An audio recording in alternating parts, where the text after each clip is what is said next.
సభకు నమస్కారం. ఈరోజు గుర్రంగూడ అర్బన్ పార్క్ ఏరియాలో వన మహోత్సవ కార్యక్రమం ప్రారంభించడానికి విచ్చేసినటువంటి మన రాష్ట్ర ముఖ్యమంత్రి సోదరులు రేవంత్ రెడ్డి గారికి, ఇక్కడ డిస్ట్రిక్ట్ ఇన్ఛార్జ్ మినిస్టర్ సోదరులు రేవంత్ రెడ్డి మన శ్రీధర్ బాబు గారికి, వేదిక మీద ఆసీనులైనటువంటి ప్రజాప్రతినిధులందరికీ కూడా పేరు పేరున నా యొక్క నమస్కారాలు. ఈ కార్యక్రమానికి విచ్చేసినటువంటి కార్యకర్తలకు, నాయకులకు, అభిమానులకు, ప్రజలకు, పత్రికా మిత్రులందరికీ కూడా నా యొక్క హృదయపూర్వక నమస్కారం. మరి ప్రకృతి తనకంటూ ఒక భాష ఉంది, కానీ అది నిశ్శబ్దమైనది. మనం మౌనం దాల్చే వరకు ఆ భాష మనకు అర్థం కాదు అని ఒక తత్వవేత్త అన్న మాటలు ఈ సందర్భంగా నాకు గుర్తొస్తున్నాయి. ప్రకృతి మనతో మాట్లాడుతుంది. చెట్ల రూపంలో, గాలుల రూపంలో, వర్షాల రూపంలో, నదుల రూపంలో మనకు సందేశం ఇస్తుంది. ప్రకృతిని ప్రేమించినప్పుడు మాత్రమే జీవితం సుసంపన్నం అవుతుంది. అందుకే ప్రకృతి పరిరక్షణను ఒక సామాజిక బాధ్యతగా భావించి భారత జాతీయ కాంగ్రెస్ నాయకత్వంలోని కేంద్ర ప్రభుత్వం 1950వ సంవత్సరంలో వన మహోత్సవానికి శ్రీకారం చుట్టింది. మొక్కలు నాటడం ఒక ఉద్యమంగా, ఒక ఉత్సవంగా మార్చింది. అదే స్ఫూర్తితో తెలంగాణలో గౌరవ ముఖ్యమంత్రి శ్రీ రేవంత్ రెడ్డి గారి నాయకత్వంలో మనం కూడా వన మహోత్సవాన్ని ఒక మహాప్రజా ఉద్యమంగా నిర్వహిస్తున్నాం. పుడమి తల్లికి హరితవందనం అర్పిస్తున్నాం. గత 2 సంవత్సరాలుగా నిర్వహించిన వన మహోత్సవ కార్యక్రమంలో తెలంగాణ ప్రజలు అపూర్వ స్పందన ఇచ్చారు. ముఖ్యమంత్రి గారు కూడా ఇచ్చిన ప్రతి నవజాత శిశువు పేరుతో ఒక మొక్క అనే పిలుపు రాష్ట్ర వ్యాప్తంగా పర్యావరణ చైతన్యానికి నాంది పలికింది. మొక్కలు నాటడమే కాదు, వాటి సంరక్షణకు కూడా సమాన ప్రాధాన్యం ఇచ్చాం. ప్రతి ఒక్క మొక్కకు జియో ట్యాగింగ్ చేసి నిరంతర పర్యవేక్షణ వ్యవస్థను ఏర్పాటు చేశాం. ఫలితంగా గత ఏడాది నాటిన మొక్కల్లో 94% మొక్కలు విజయవంతంగా పెరుగుతున్నాయి. ఇది దేశంలోనే అత్యుత్తమ ఫలితాల్లో ఒకటి. ఈ సంవత్సరం రాష్ట్రంలోని 13,242 నర్సరీలలో సిద్ధం చేసిన 16.06 కోట్ల మొక్కలను నాటాలని ప్రభుత్వం లక్ష్యంగా నిర్ణయించింది.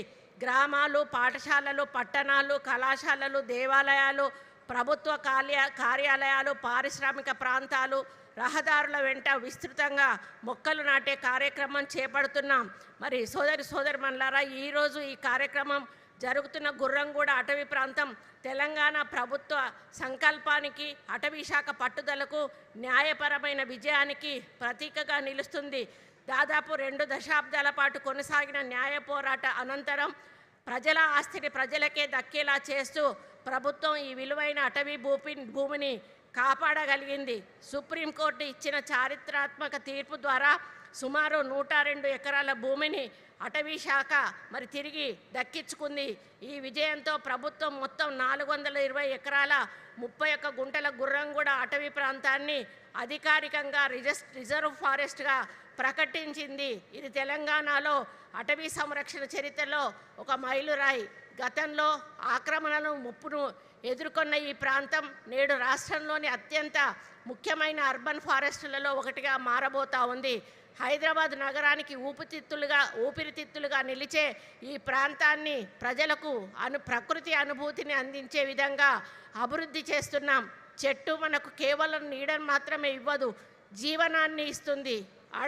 అడవి కేవలం భూమి కాదు, భవిష్యత్తు తరాల ఆస్తి అనే సత్యాన్ని ఎప్పటికీ మరవకూడదు.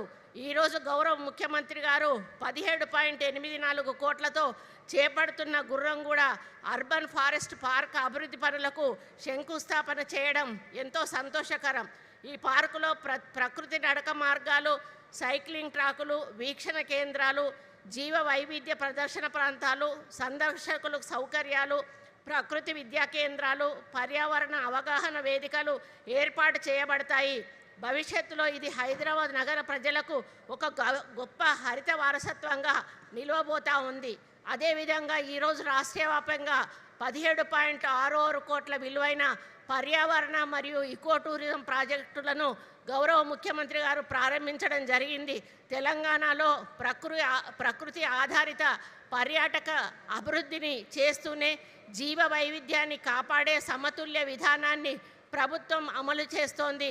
అటవీ ప్రాంతంలో ఇకో టూరిజం సదుపాయాలు, ప్రకృతి విద్యా కేంద్రాలు, సందర్శకులకు మౌలిక సదుపాయాలు, స్థానిక గిరిజనులకు ఉపాధి అవకాశాలు కల్పించే కార్యక్రమాలు చేపడుతున్నాం.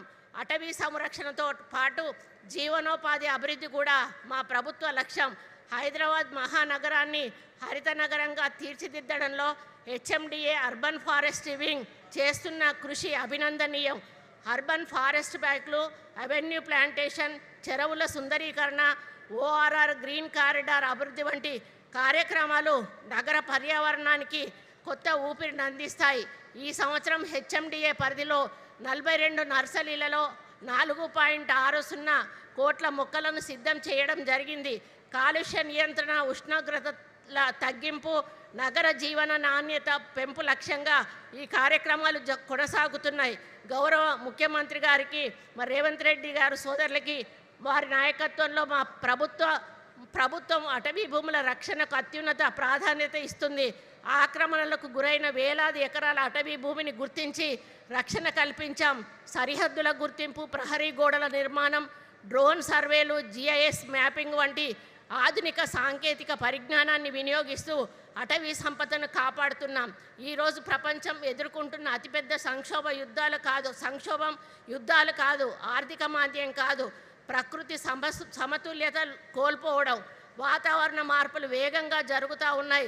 ఎక్కడో అతివృష్టి, ఎక్కడో అనావృష్టి, ఉష్ణోగ్రతలు పెరుగుతున్నాయి, భూగర్భ జలాలు తగ్గుతున్నాయి, జీవ వైవిధ్యం ప్రమాదంలో పడుతుంది. ప్రకృతి మనకు హెచ్చరికలు చేస్తూ ఉంది. ఈ పరిస్థితుల్లో మొక్కలు నాటడం ఒక కార్యక్రమం కాదు, భవిష్యత్తు తరాలకు మనం ఇచ్చే జీవన హామీ.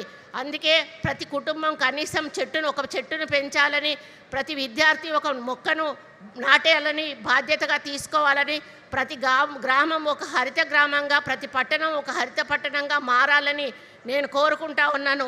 అటవీ సంపద పరిరక్షణలో విశేష సేవలు అందిస్తున్న అటవీ శాఖ సిబ్బందిని కృషిని గుర్తించి వారి సేవలకు తగిన గౌరవం కల్పించాలనే సంకల్పంతో తెలంగాణ వన సంరక్షణ పథకము, తెలంగాణ ఉత్తమ వన సంరక్షణ పథకము, మరి తెలంగాణ విశిష్ట వన సంరక్షణ పథకము, మరియు తెలంగాణ ముఖ్యమంత్రి వన సంరక్షణ శౌర్య పథకం వంటి ప్రతిష్టాత్మక పురస్కారాలను ప్రవేశపెట్టి మరి గౌరవ ముఖ్యమంత్రి గారికి హృదయపూర్వక ధన్యవాదాలు తెలియజేస్తూ ఉన్నాను.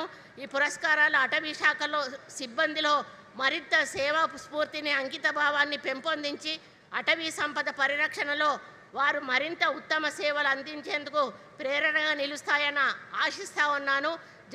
జాతీయ అటవీ విధానం నిర్దేశించిన 33% అటవీ విస్తీర్ణ లక్ష్యం సాధనగా దిశగా మనమందరం కలిసికట్టుగా ముందుకు సాగుదాం. పచ్చని తెలంగాణ, ఆరోగ్యమైన తెలంగాణ, సుసంపన్నమైన తెలంగాణ నిర్మాణంలో భాగస్వాములం అవుదాం. ఈ మహత్తర కార్యక్రమానికి విచ్చేసిన ముఖ్యమంత్రి వర్యులకు, ప్రజాప్రతినిధులకు, అధికారులకు, అటవీ శాఖ సిబ్బందికి, పర్యావరణ ప్రేమికులకు ప్రతి ఒక్కరికి కూడా నా యొక్క హృదయపూర్వక నమస్కారాలు తెలియజేస్తూ సెలవు తీసుకుంటా ఉన్నాను. జై హింద్, జై